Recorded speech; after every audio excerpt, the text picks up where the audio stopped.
नमस्कार, स्वागत है आपका। आप देख रहे हैं इंडिया टीवी। आपके साथ मैं हूं प्राची पाराशर। शाम के 5 बज रहे हैं। वक्त है मुकाबला का। महाराष्ट्र पॉलिटिक्स का सबसे बड़ा पावर सेंटर नागपुर दंगों की आग में दहल उठा। पत्थरों से लेकर पेट्रोल बम तक और लाठी डंडों से लेकर कुल्हाड़ी तक से दंगाइयों ने जमकर उत्पात मचाया। नागपुर के महाल इलाके में यह हिंसा औरंगजेब के खिलाफ हिंदू संगठनों के प्रदर्शन के बाद भड़की।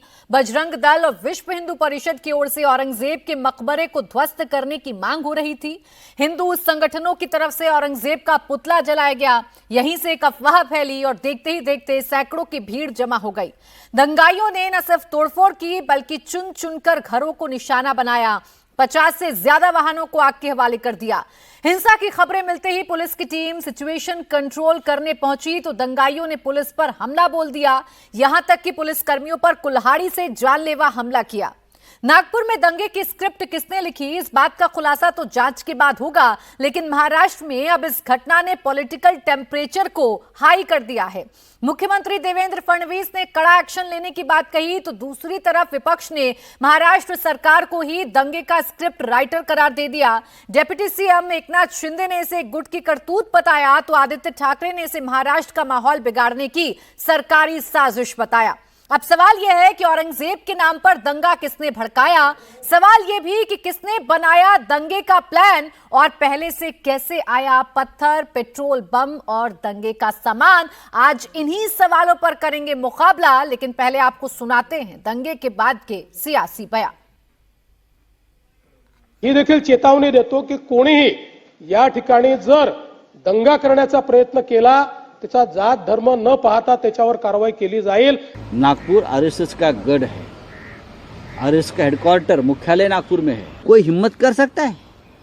उनकी गैंग होगी, उनके लोग होंगे दंगा करने वाले। जिस प्रकार से घटना हुई है, कोई तो भी षड्यंत्र का भाग है। ये क्या है? एक ऐसा मसला है, मुझे तो ऐसा लगता है उन्होंने स्थिति को तनावपूर्ण बनाने की कोशिश की और हालात बिगड़ गए। नुकसान सिर्फ हिंदू बांधवों के घरों को हुआ है। ये इसलिए मैं बोल रहा हूँ, ये प्लानिंग के साथ। ऐसे समाज कंटक जो है, ये जो दो समाज में दूरी निर्माण करना, विद्वेष फैलाना, अशांति फैलाना, कम्युनल राइट करना, ये सब सोचकर समझकर जो काम कर रहे हैं समाज कंटक, उनको बिल्कुल बख्शा नहीं जाएगा।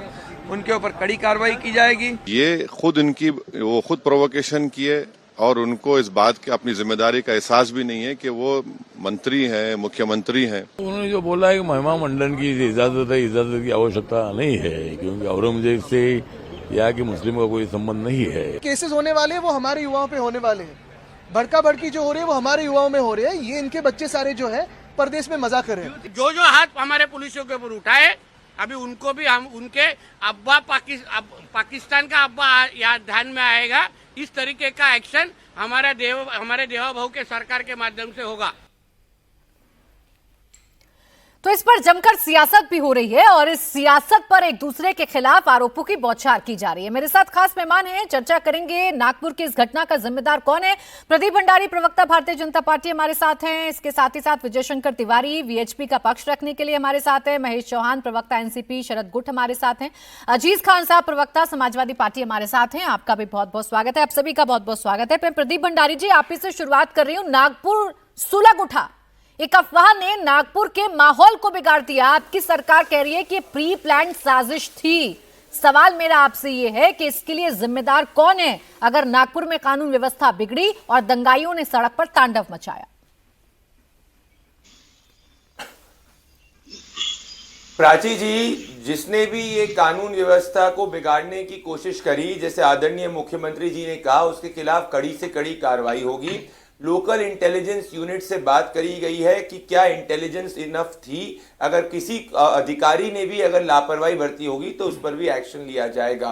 परंतु बड़ी बात यह है, मैं पूछना चाहता हूं, ये बहुत गंभीरता के साथ और जिम्मेदारी के साथ पूछ रहा हूं कि ऐसा क्यों है कि देश के अलग अलग कोनों के अंदर कुछ अगर आप जगह देखें कि जब चैंपियंस ट्रॉफी का मैच भारत जीतती है तो महू के बार में जब अगर लोग पटाखे फोड़ने की बात करते हैं उन पे पथराव हो जाता है।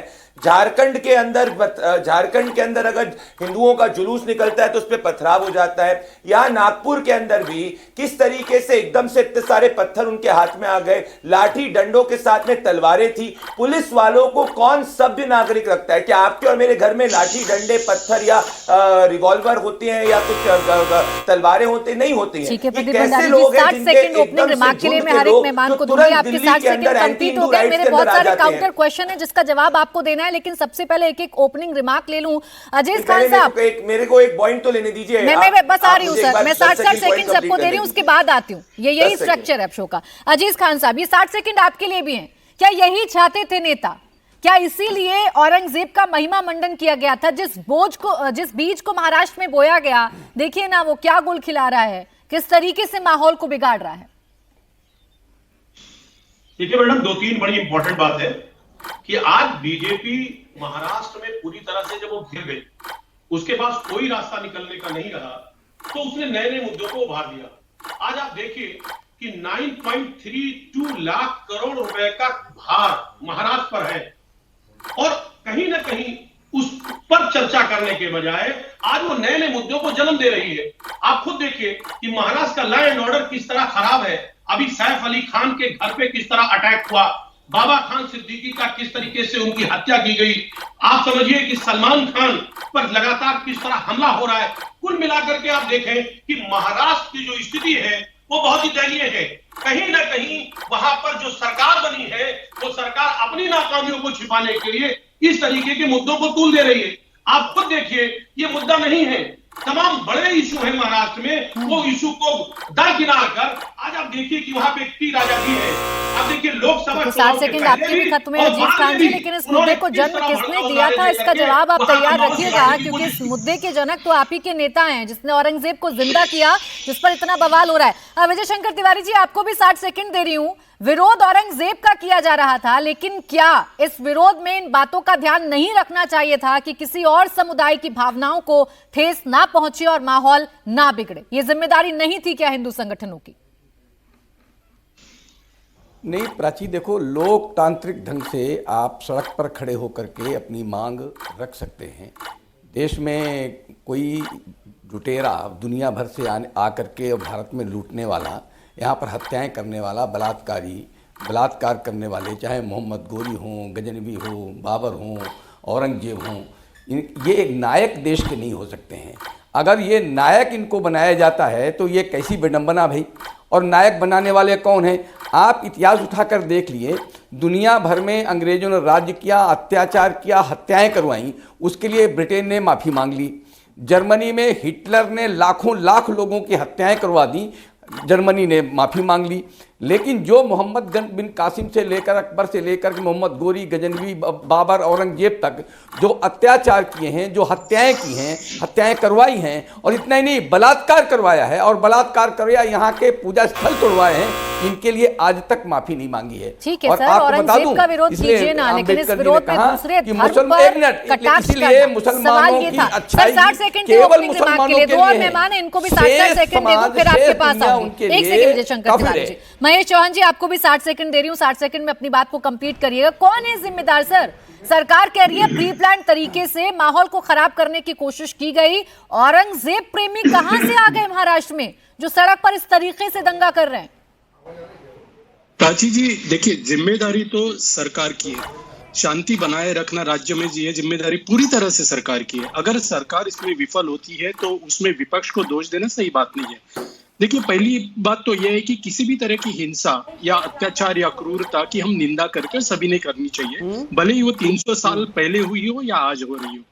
अभी आप देखिए, इधर औरंगाबाद में या नागपुर में जो हो रहा है, उसके पीछे पुलिस या खबरों के अनुसार यह कहा जा रहा है कि वहां पर अफवाहें फैलाई गई। तो ये अफवाहें किसने फैलाई, ये भी देखना है, इसकी भी जांच होनी चाहिए। महाराष्ट्र के जो मुख्यमंत्री है वो महाराष्ट्र के गृह मंत्री भी है। अगर उनके शहर नागपुर में वो शांति बनाए नहीं रख सकते तो पूरे महाराष्ट्र को वो सुरक्षित कैसे रखेंगे? तो जनता तो डरी हुई है, जनता के मन में भी बहुत सारे सवाल है। औरंगजेब की अगर कब्र की अभी बात निकल आई है तो देवेंद्र फडणवीस जी खुद कह रहे हैं कि ये कब्र जो है वो पुरातत्व विभाग की तरफ से संरक्षित ढांचे में आती है। ठीक है, तो लेकिन इसके सर लिए उस पर औरंगजेब एक्शन को नहीं ली जिंदा जा तो सकती किया जा कानून। रहा है और उसके बहाने सड़क पर क्या हो रहा है वो तस्वीरें तो भयानक हैं और डराने वाली भी हैं। जयेशवानी जी शिवसेना उद्धव गुट का पक्ष रखने के लिए हमारे साथ जुड़ गए, इनका भी 60 सेकंड का कमेंट, उसके बाद डिबेट को ओपन करूंगी। जयेशवानी जी, आपके नेता तो कह रहे हैं बीजेपी नहीं कराए ये दंगे, आपको इन नकाबपोश लोगों के पीछे बीजेपी के कार्यकर्ता नजर आ रहे हैं। कौन सी स्कैनिंग मशीन आप लोगों ने लगाई है जो सटीक आपको पता है कि दंगा किसने भड़काया? जी बिल्कुल बिल्कुल बिल्कुल प्राची जी, मैं बिल्कुल सबूतों के साथ बात करूंगा क्योंकि वकील हूं।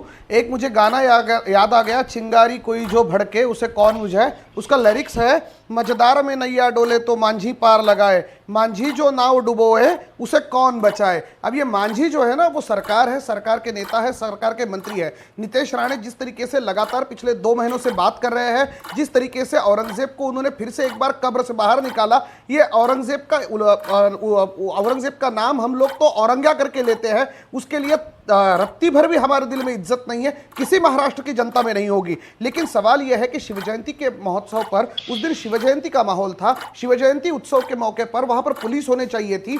खुद भारतीय जनता पार्टी के एमएलए प्रवीण दटके ये कह रहे हैं मीडिया के सामने कि पुलिस वहां पर पहुंची ही नहीं, लगभग 1.5 घंटे 2 घंटे बाद पहुंची। तो क्या जानबूझकर यह दंगा भड़काया गया? जानबूझकर महाराष्ट्र के जो असल मुद्दे हैं उनको बगल किनारे दरकिनार करने के लिए जानबूझकर औरंगजेब का मुद्दा लगातार भारतीय जनता पार्टी के नेता ओपनिंग रिमार्क के लिए 60 सेकंड दे रही थी। अब डिबेट को ओपन करते हैं। एक सबसे बड़ा सवाल जो सत्ता पक्ष, 60 सेकंड हो गए सर, टाइमर चल रहा था, यही दिक्कत है, इसलिए टाइमर चलाती हूँ ताकि आप लोग देख पाएं कि आपके साथ कोई ना इंसाफी नहीं हो रही है। बजर भी आपने सुना होगा, तो आज आरोप नहीं लगा सकते। अब वकील है ना, फैक्ट्स के आधार पर बात करते हैं तो स्क्रीन देखकर बात करते हैं। खैर, अब मैं प्रदीप भंडारी जी अब आपको मौका दूंगी। मुझे आपसे यही जानना है सर, दंगा आपके शासित प्रदेश में हो तो कसूरवार विपक्ष हो जाता है, साजिश हो जाती है, सरकार के हाथ पर हाथ धरे बैठी रहती है, उसे जानकारी नहीं होती कि एकाएक इतनी भीड़ आ जाएगी, पत्थर इकट्ठे हो रहे हैं, पेट्रोल बम बनाए जा रहे हैं।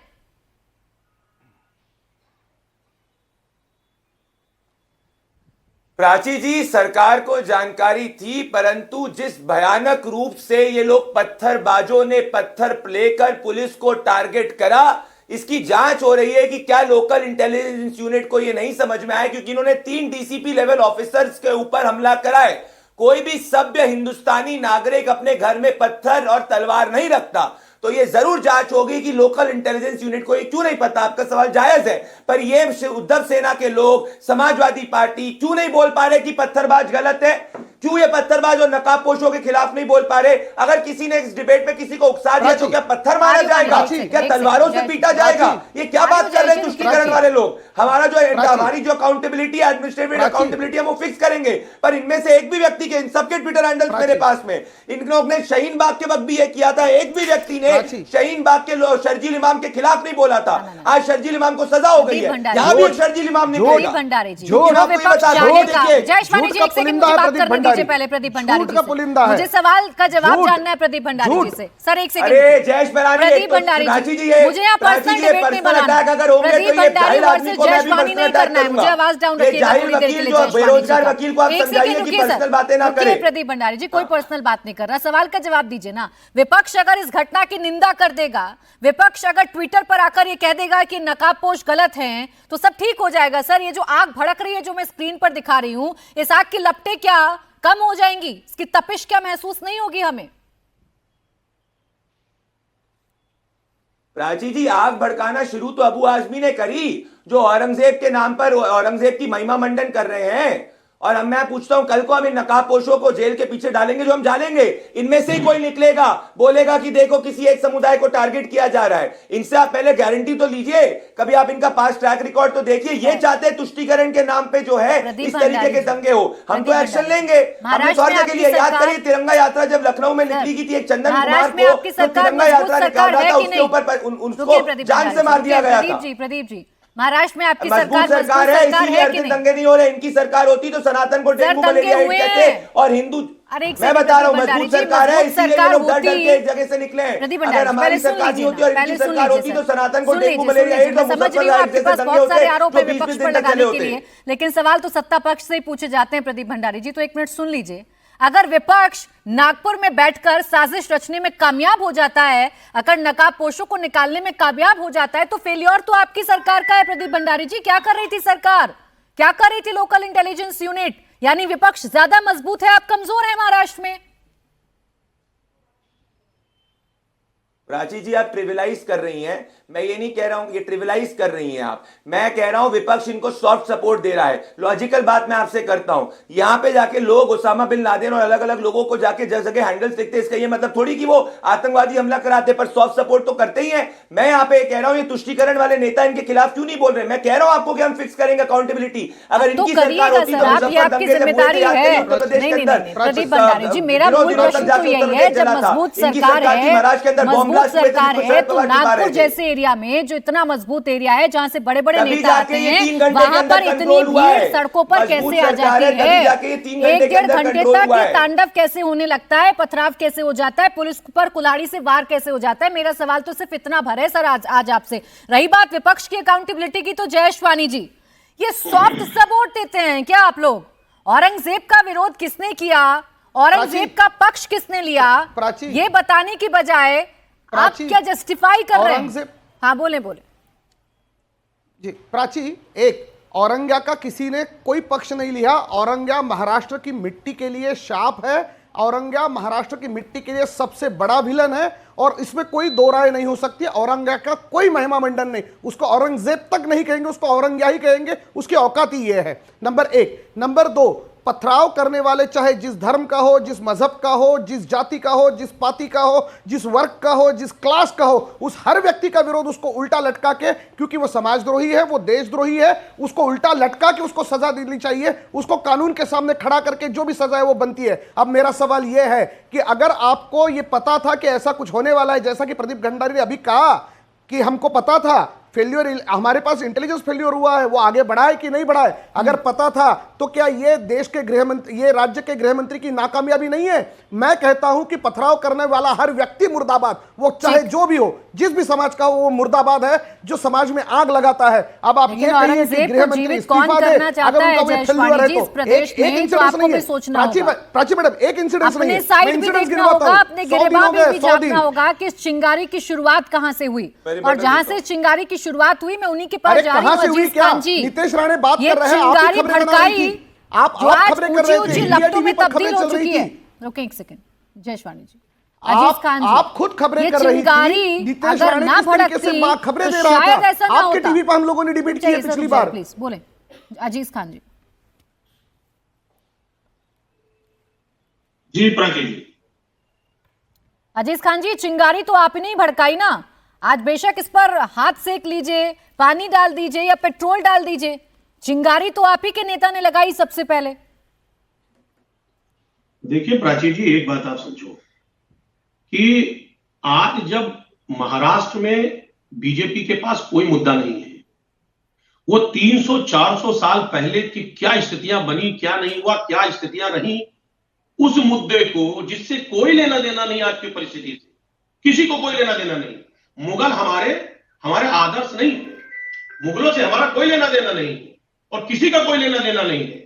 आज उनके नाम पर किस तरह महाराष्ट्र को चलाया जा रहा है, महाराष्ट्र में किस तरह वहां पर आगजनी हो रही है, किस तरह दिक्कतें हैं, किस तरह नारेबाजी हो रही है, सवाल इस बात का है कि वहां की मौका आपने दिया अजीज खान जी, सरकार को मुद्दों से ध्यान हटाने का मौका आपने दिया अजीज खान जी। आपके नेता ना औरंगजेब को महान बताते और ना औरंगजेब महाराष्ट्र की सियासत में जिंदा होता और ना ये चिंगारी इतनी भड़कती। अजीज खान जी, इस बात को भी तो स्वीकार्य ना।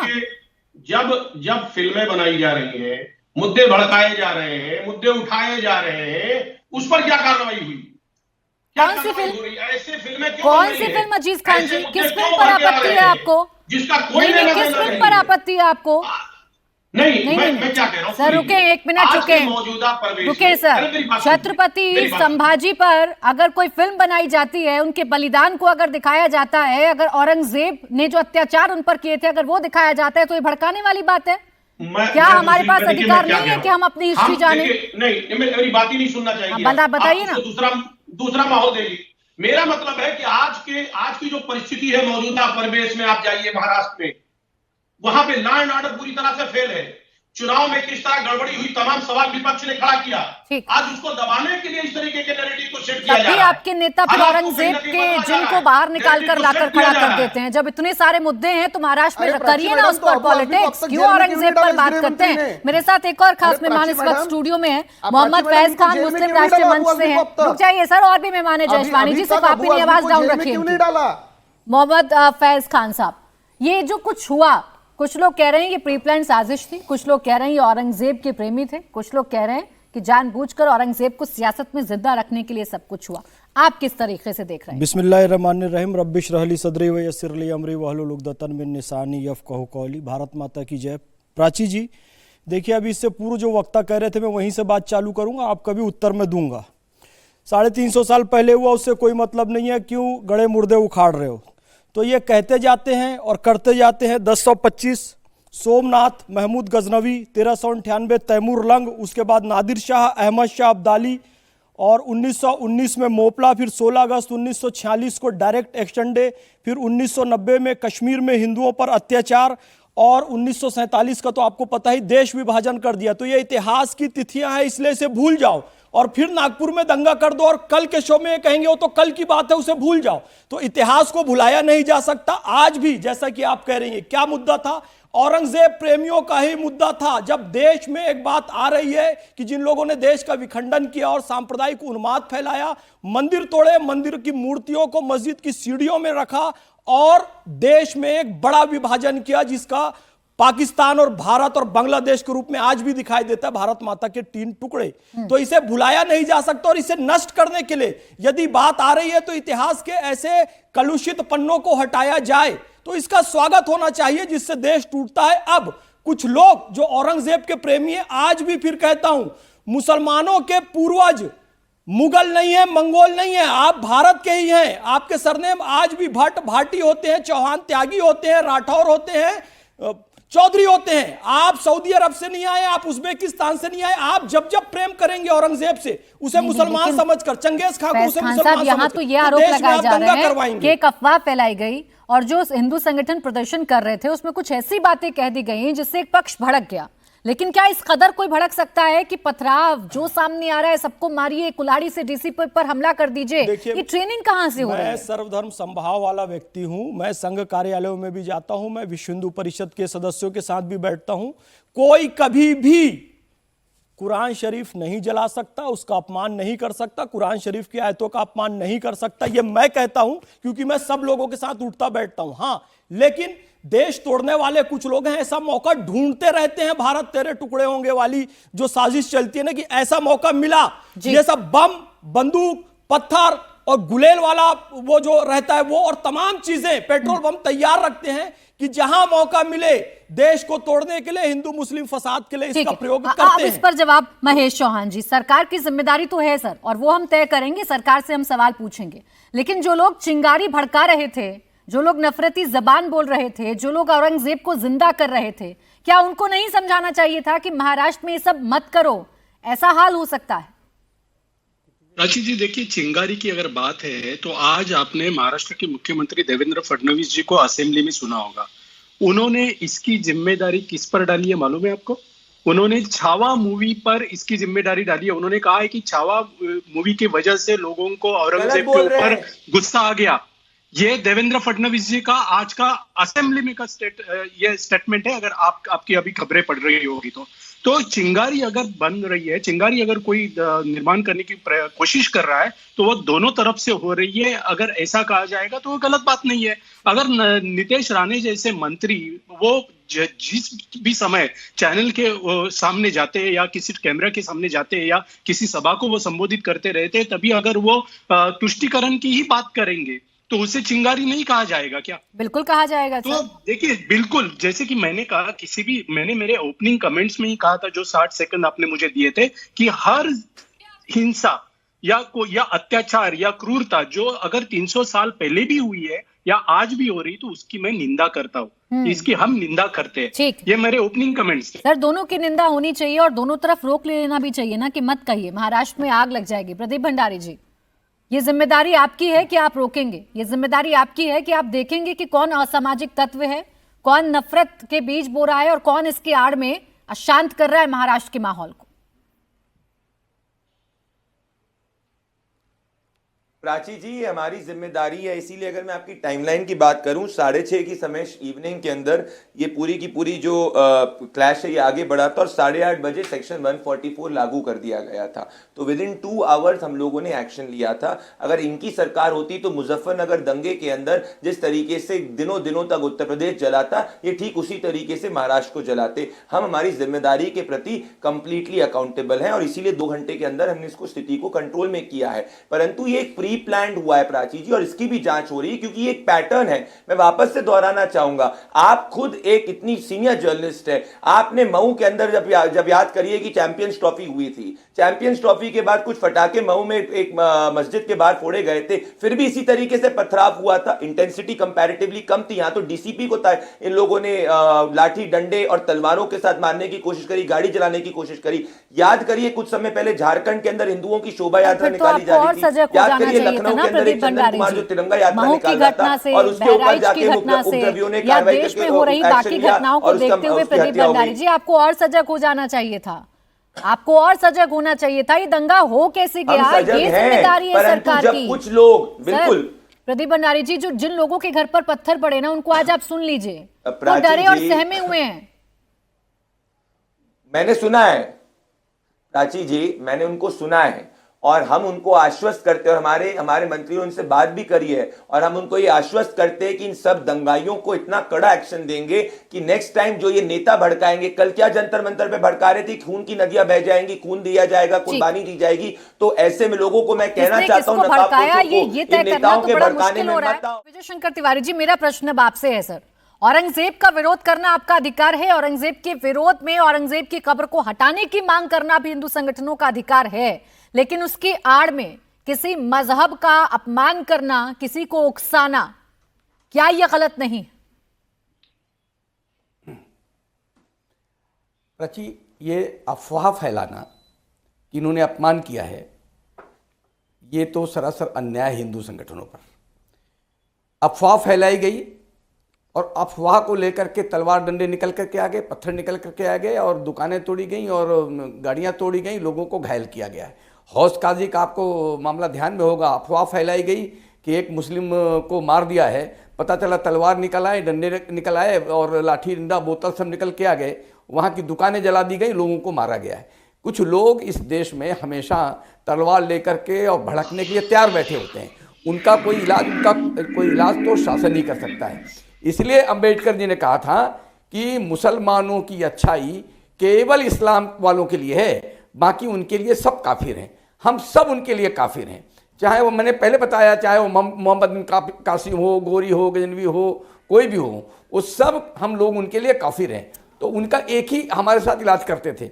यानी दुनिया में हम लोग वो लोग हैं जो रावण ने, की तस्वीर तो कुछ और है ना, जिसे आप लोग देखना नहीं मां चाहते सीता का एक प्राची, आप एक दंगा हो जाने से पूरे समुदाय को अगर बदनाम कर देंगे तो ये भी गलत है ना विजय शंकर तिवारी जी। वो अफवाह अगर फैली भी, कैसे हो गए? वो अफवाह अगर फैली भी तो जिम्मेदार कौन है विजय शंकर तिवारी जी? एक जिम्मेदार संगठन होने के नाते क्या ये आप लोगों का दायित्व नहीं है कि सब कुछ शांतिपूर्ण तरीके से हो जाए? आप जिम्मेदारी लें अपने कंधों पर।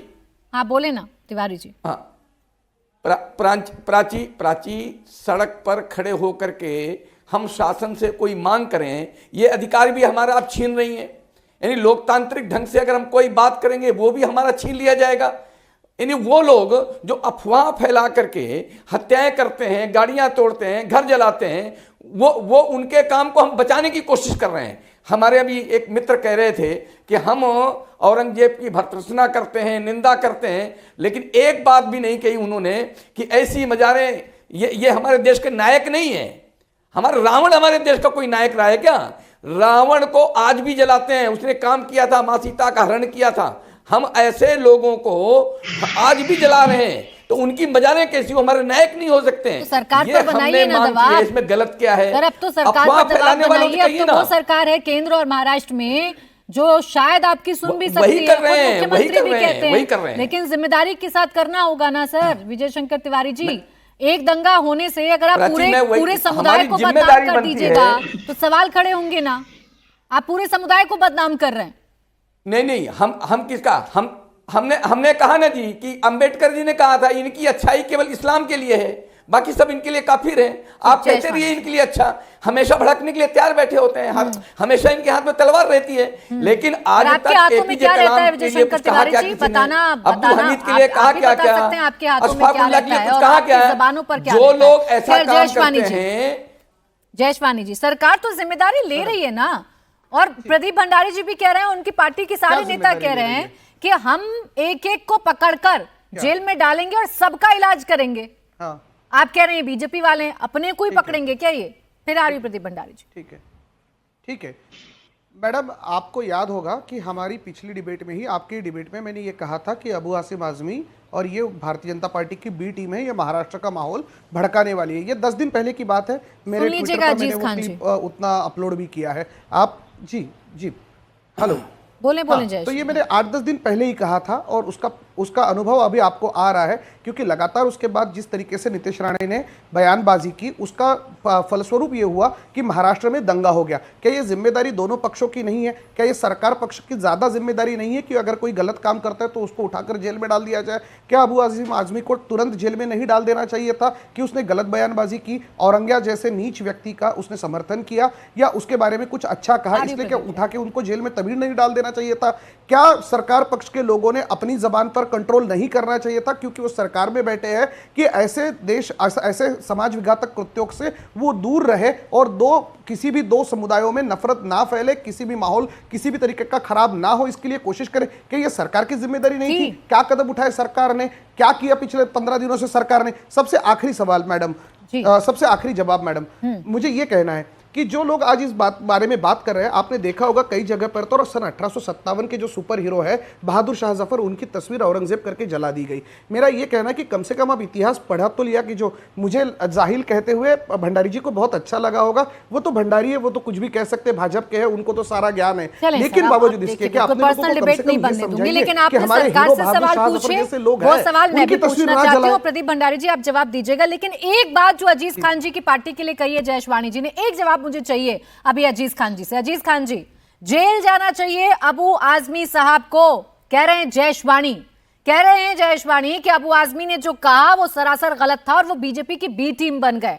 तो बताएं सर, जेल भेजा जाना चाहिए, और क्या बी टीम के तौर पर काम कर रहे हैं आपके प्रदेश अध्यक्ष महाराष्ट्र में बीजेपी की? देखिए प्राची जी, बड़ी इंपॉर्टेंट बात है कि आज आप देख रहे हैं कि यूपी में कई जगह दंगा हुआ, महाराष्ट्र में दंगा हो रहा है, मणिपुर में पिछले 2-3 साल से क्या परिस्थिति पैदा हुई, इस पर बोलने में लोग हिचकिचा रहे हैं कि मणिपुर किस जला, किस तरीके वहां के लोगों को किस तरह मारा गया, काटा गया, जलाया गया, उस पर खामोशी। उत्तर प्रदेश में भी लेटेस्ट कई दंगे हुए हैं। महाराष्ट्र में तमाम कमियों को छिपाने के लिए वहां की सरकार लगातार दंगे को आग दे रही है, लगातार भड़काऊ बातें कर रही है। उसको छिपाने के लिए अननेसेसरी एक दूसरे का सहारा लेने का क्या मतलब? इनकी बात करो, उनकी बात करो। अरे मैं कहता हूं, चैलेंज करता हूं कि महाराष्ट्र सरकार की जिम्मेदारी है कि वहां जो दंगा हो रहा है, जो फसाद हो रहा है, उस जड़ को लगता है अजीज खान जी आपने मेरा सवाल सुना नहीं, या लगता है कि आप अपने साथियों को ही नहीं सुन पा रहे? आप सरकार से सवाल तो वाजिब है, और आपके एक एक सवाल तो प्रदीप भंडारी जी तक पहुंचाऊंगी, मेरा वादा है आपसे। लेकिन जयशवानी जी ने एक बात कही, बस उस पर आपसे सवाल पूछ रही हूँ, क्या आपके महाराष्ट्र के प्रदेश अध्यक्ष अबू आजमी जी बीजेपी की बी टीम बनकर काम कर रहे हैं? क्या उन्हें जेल डाल देना चाहिए? सीधा सवाल। एक बात आप देखिए, बीजेपी आप मनगढ़ंत बातें करती रहती है, लोग मनगढ़ंत बी टीम सी टीम क्या होता है? बीजेपी नहीं कर रही है। अरे सर, यूपीटी के नेता है जयशवानी जी, बीजेपी नहीं है वो। एक मिनट, गलत समझ रहे हैं, पहले थे वो बीजेपी के साथ, अब आपके साथ हैं। मेरी बात, अरे सुनिए ना। हाँ, बोले। मैं सब जानता हूँ कौन क्या है। मैं क्या बात कर रहा हूँ उसे आप सुनिए। नागपुर बहुत शांतिप्रिय जगह रहा, आखिर वहां पर आग लगाने की कोशिश कैसे हुई? ये महाराष्ट्र सरकार जवाब दे, ये प्रदीप भंडारी जी जवाब दे। आखिर ऐसा एक शांतिप्रिय जगह पे इस तरीके के जो हंगामा हुआ, क्या मजबूरी है कि अपनों से मुंह मोड़ना पड़ रहा है अजीज खान जी? ऐसी भी क्या मजबूरी है कि जयशवानी को आप बीजेपी के साथ गिन रहे हैं? जरूर जानूंगी जयशवानी जी, इस पर कमेंट जरूर लूंगी आपका। लेकिन प्रदीप भंडारी जी, क्या वाकई में मुद्दों से ध्यान भटकाने के लिए, महाराष्ट्र के तमाम मुद्दों से ध्यान भटकाने के लिए जरूरत थी आपको ऐसे दंगों की, और ये दंगा हो गया?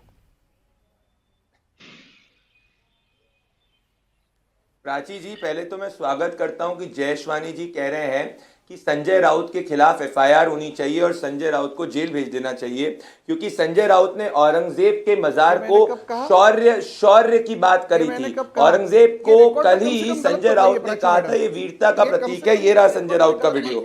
तो आज ये देखिए, तो ये आज मैं स्वागत करता हूँ। जयेश जी बहुत अच्छा कह रहे हैं आप, और आपको खुद ही एक कंप्लेन कर दीजिए पुलिस स्टेशन पे संजय राउत के खिलाफ, जो औरंगजेब की मजार को शौर्य का प्रतीक बता रहे हैं। तो मैं आपकी नियत और नीति को साफ मानूंगा।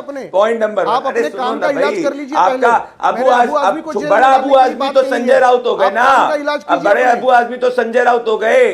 अरे जयेश जी, ये है इनकी असली नीति। तो एक तरफ ये आपकी डिबेट में बड़ी बड़ी बात कहेंगे और सुबह शाम रात दिन उनके कॉन्स्पिरेसी थ्योरिस्ट जो एक चुनाव देश कभी नहीं जीते, ये जाके औरंगजेब की मजार को शौर्य की बात करेंगे और शौर्य और गर्व से जोड़ेंगे। तो पहले जाके इनको बोलिए संजय राउत के खिलाफ एफआईआर करे, हमारी सरकार एक्शन लेगी जब राजनीति छोड़ दूंगा या फिर अमित भंडारी छोड़ दे। चलिए लगी शर्त औरंगजेब। अरे ये लो यार, ये हर दिन राजनीति छोड़ने की बात करते हो, कभी छोड़ते हो नहीं। पिछली बार भी डिबेट की बात करी थी, ये रहा वीडियो, ये रहा, अरे ये रहा शौर्य, ये रहा, सुना दो, चलो इंडिया टीवी पे सुना दो। औरंगजेब का मकबरा शौर्य का प्रतीक है, वापस से सुनाता हूं।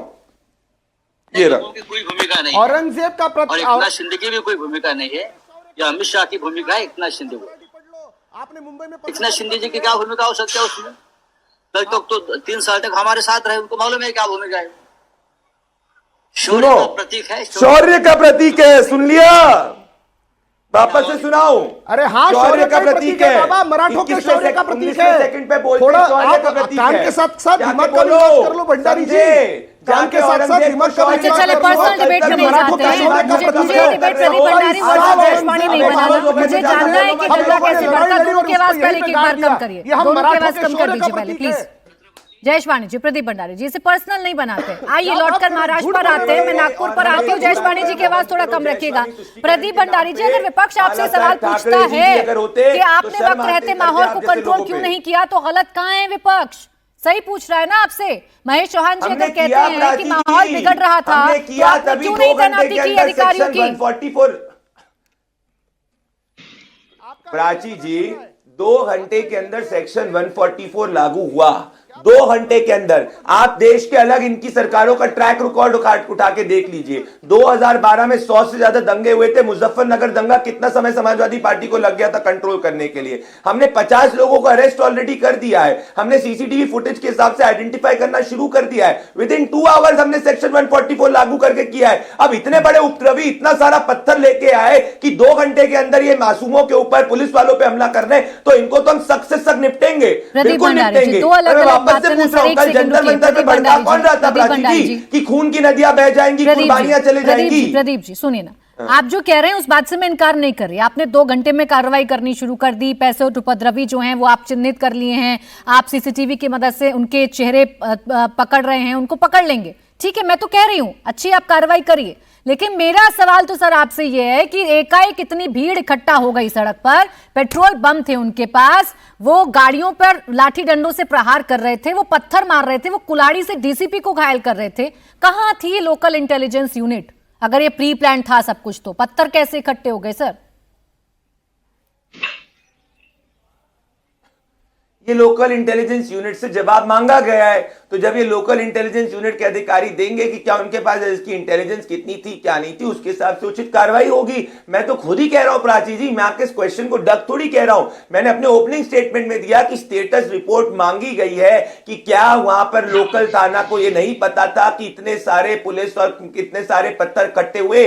पर ये एकलौती बात नहीं है, जब तिरंगा यात्रा भी निकाली जाती तब भी पथराव करते हैं। अभी चैंपियंस ट्रॉफी के बाहर भी पथराव हुआ था। तो आप मुझे बताइए कौन सी पुलिस फोर्स ये सोचेगी कि भाई मस्जिद के बाहर अगर कोई पटाखा फोड़ रहा है तो पत्थरबाजी हो जाएगी? हिंदुस्तान जब खुश हो रहा है तो ये मानसिकता है। देश में अभी वक्त कानून ला रहे हैं। ठीक है, मैं फिर देखिए महेश चौहान जी कुछ कहना चाह रहे हैं, फैज साहब भी कुछ बोलना चाह रहे हैं, प्रदीप भंडारी जी बस एक लाइन और। यानी आप ये मान रहे हैं ना कि इंटेलिजेंस फेलियर तो हो गया नागपुर में, ये फेलियर तो है, मान रहे हैं ना आप? नहीं, मैं नहीं मान रहा इंटेलिजेंस फेलियर हुआ है। मैं एक सेकेंड प्राची जी, मैं आपको इमीडिएट नहीं, मैं कह रहा हूं मैं अकाउंटेबिलिटी अपने अधिकारी से सीख करूंगा और उसके बाद अगर मुझे लगेगा कि ये इंटेलिजेंस फेलियर है तो जरूर मैं बोलूंगा कि इसको करूंगा। मैं कहीं भागने वाला नहीं हूं, पर मुझे एक प्रोसेस होता है अकाउंटेबिलिटी कानों कान खबर नहीं हुई, अगर मेरे बहुत देर बाद पुलिस पहुंची, अभी भी फेलियर पता करने में जांच की जरूरत है। महेश चौहान जी इस पर रिएक्ट करना चाह रहे हैं, फिर उसके बाद आ रही हूं मैं फैज खान जी आपके पास। महेश चौहान जी। प्राची जी 2 मिनट के लिए लोकल इंटेलिजेंस की बात बाजू में रखते हैं। मुझे ये जानना है कि पहले से पुलिस को और राज्य सरकार को पता था कि उस दिन बजरंग दल और वीएचपी के लोग आंदोलन नागपुर में करने वाले, जो कि उन्होंने किया, दोपहर से लेके उन्होंने किया, उन्होंने पुतला भी जलाया, फिर भी पुलिस का बंदोबस्त नहीं था, फिर भी पुलिस गाफिल रही, पुलिस को मालूम नहीं था कि ये कंट्रोल नहीं कर पाई। 144 अगर लगाया था तो सुबह से क्यों नहीं लगाया? 144 दंगे होने के बाद क्यों लगाया गया? अरे महेश भाई, अगर कोई प्रोटेस्ट कर रहा है तो इतना पथराव होगा, ये आप लॉजिकल बात करो ना। लॉजिकली बोल रहा हूं। अरे महेश भाई, कोई भी शब्द व्यक्ति किसी के भी प्रोटेस्ट से क्या पथराव करना शुरू कर देगा? अच्छा रुकिए, बात कंप्लीट आप भी लॉजिक, आप भी महेश चौहान जी किसी के बीच में बोल नहीं रहे थे। प्रदीप भंडारी जी, उनको बात कंप्लीट करने दीजिए, बोलें। देखिए, थैंक यू प्राची जी। देखिए भंडारी जी, मैं यही कहना चाह रहा हूँ कि अगर सुबह से पहले से ही राज्य सरकार को, पुलिस को मालूम था कि यहाँ पर इतने संवेदनशील मामले में आंदोलन, और वो भी बजरंग दल और विश्व हिंदू परिषद की तरफ से होने वाला है, तो पुलिस पूरी तैयारी में रहनी चाहिए थी। सिर्फ आंदोलन तक नहीं, आंदोलन होने के बाद भी वो तैयारी में रहनी चाहिए थी। 144 अगर पहले लागू करते। चलिए, इस पर एक छोटा जवाब प्रदीप भंडारी जी, फिर फैज खान जी आपके पास आ रही हूँ। आपके मुख्यमंत्री भी जब आज सदन में जवाब दे रहे थे तो वो भी कह रहे थे कि हमने कार्रवाई कर ली थी पहले अफवाह पर, एफआईआर दर्ज हुई, पुलिस ने कार्रवाई की, कुछ लोगों ने एफआईआर दर्ज करवाई, तो उसके 5-6 घंटे बाद दंगा भड़का। तो जब मामला संवेदनशील था तो एफआईआर के बाद क्या पुलिस ने ये सोच लिया कि अब सब कुछ ठीक है, चलिए अब छोड़ देते हैं हालात को? क्यों नहीं तैनाती हुई वहां पुलिस की? लैपटॉप लावून ठेव ना।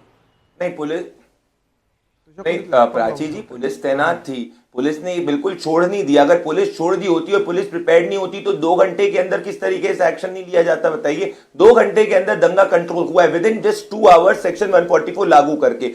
बाकी बात रही कि ये इतने सारे पत्थर कैसे आए, ये जांच का विषय है और जांच के विषय से पता लगाया जाएगा कि जहां पे सभ्य जगह जो प्रे करने की जगह होती है, इन नॉर्मल देश के इलाकों के अंदर ये कौन लोग हैं, कौन से नेताओं की बैकिंग पे इतने ज्यादा पत्थर रख रहे हैं। और ये कल जब कहा गया था कि भाई कुर्बानियां दे दी जाएंगी देश में जंतर मंतर में, तो जरूर हम जांच करेंगे कि क्या पहले आप देश में हो रही अलग अलग घटनाओं का जिक्र खुद करते हैं, आप खुद बेस बनाते हैं प्रदीप भंडारी जी, और उनसे सबक भी नहीं लेते। पथराव करके आप कह रहे हैं कि आप कह रहे हैं महू में दंगा हो गया, बहराइच में दंगा हो गया, तब आप सबक नहीं ले रहे, फिर दंगा हो जा रहा है। आप स्ट्रांग नहीं कर रहे अपने लोकल इंटेलिजेंस यूनिट को कि भाई माहौल खराब हो रहा है। प्राची जी, इस देश नहीं, हम ले रहे हैं तभी जाके अगर आप देखेंगे ऑन डेटा पॉइंट, देश के अंदर 89% जो है ओवरऑल दंगे कम हुए यूपीए और समाजवादी पार्टी के एरा में, परंतु 100% रेट अचीव करने में अभी भी कुछ ऐसे उपद्रवी हैं जो पॉलिटिकल संरक्षण 2 घंटा सड़क पर तांडव होता रहा प्रदीप भंडारी जी। खैर, फैज खान एक्शन लेंगे, पर ये कंटिन्यूअस एक्शन है। चलिए ठीक है, फैज खान जी, ये जो इबादत गाह हैं जहां पर लोग जाते हैं इबादत करने के लिए, उनके छतों पर पत्थर इकट्ठे हो जाना, घरों पर पत्थर इकट्ठे हो जाना, पेट्रोल बम इजीली आपके हाथ में आ जाना, कौन सा मॉड्यूल है जो इतनी तैयारी कर लेता है कि अगर कुछ भी हुआ, कुछ भी अफवाह आई या कुछ भी आपके बारे में गलत कहा गया तो आप चलाइए पत्थर, कुल्हाड़ी से वार कर दीजिए डीसीपी पर? देखिए प्राची जी, मैं भी एक मुस्लिम हूँ और मुस्लिम्स की जो मानसिकता होती है वो थोड़ा सा आप समझिए कि अल्लाह के रसूल पैगंबर हज़रत मोहम्मद सल्लल्लाहु अलैहि वसल्लम और कुरान शरीफ, इनके प्रति बहुत सम्मान होता है। अब सम्मान होता है, इसका फ़ायदा, गलत फ़ायदा कुछ कट्टरपंथी तत्व उठाते हैं, यानी कि जब भी उनको दंगा फैलाना होता है, अशांति फैलानी होती है, तो वो कहते हैं नबी के प्रति गुस्ताखी हो गई, या कुरान शरीफ के प्रति गुस्ताखी हो गई, या फिर अल्लाह के प्रति गुस्ताखी हो गई। यहाँ पर भी वो कट्टरपंथी तत्व, आतंकवादी तत्व, देश में विभाजन करने वाले तत्व इसका फ़ायदा उठा रहे हैं। इसलिए मुस्लिम क्लैरिक्स, इमाम, मुफ्ती, मौलाना जो जिम्मेदारान हैं, उनकी ये जिम्मेदारी बनती है कि ऐसी अफवाहों को फैलने से रोकें, क्योंकि दंगाई तो हमेशा रेडी रखते हैं। वो जो बीमारी फैली थी 2020 में, उस समय भी हमने देखा था कि कैसे डॉक्टर्स की टीम पर, पुलिस की टीम पर हमला, हमने कश्मीर में देखा कैसे सेना पे पत्थरों से और बम से हमला किया जाता है, यहां पर भी हम वही देख रहे हैं। इसलिए मुस्लिम जिम्मेदारों की, बड़े लोगों की ये जिम्मेदारी है कि आप इन लोगों को शांत रखें और ऐसी अफवाह फैलने से रोकें। एक छोटी सी बात और मैं कहना चाहूंगा, यहां पर छत्रपति शिवाजी महाराज और संजय राउत के लेख की बात हो रही थी, क्योंकि मैं भी छत्रपति शिवाजी महाराज का बहुत सम्मान करता हूं।